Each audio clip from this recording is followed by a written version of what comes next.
I am the Tofu Golem. Please enjoy the video. You start by confirming compatibility. Know which port type your desktop has and why that matters for video and USB bandwidth.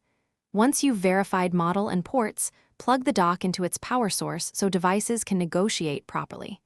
Make sure you gather the correct cables, video, Ethernet, or adapters, because swapping mid-setup interrupts driver installation. This prevents handshake errors and saves time. Now move the dock near your desktop to connect without straining cables.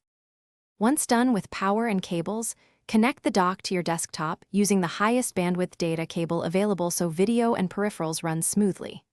Next, attach monitors to the dock's video outputs and select the matching input on each display, because wrong input hides the signal. Then install any vendor drivers or firmware. This ensures audio, Ethernet, and USB hubs enumerate correctly. If driver prompts ask for a restart, accept them. Rebooting completes initialization and avoids intermittent device failures. To finish, verify every peripheral.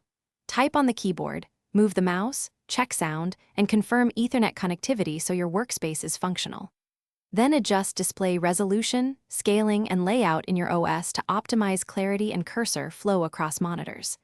If something goes wrong, no signal or missing USB devices, try swapping the primary cable, reinstalling drivers, and power cycling the dock and desktop. These steps resolve most handshake or firmware glitches and restore expected behavior quickly.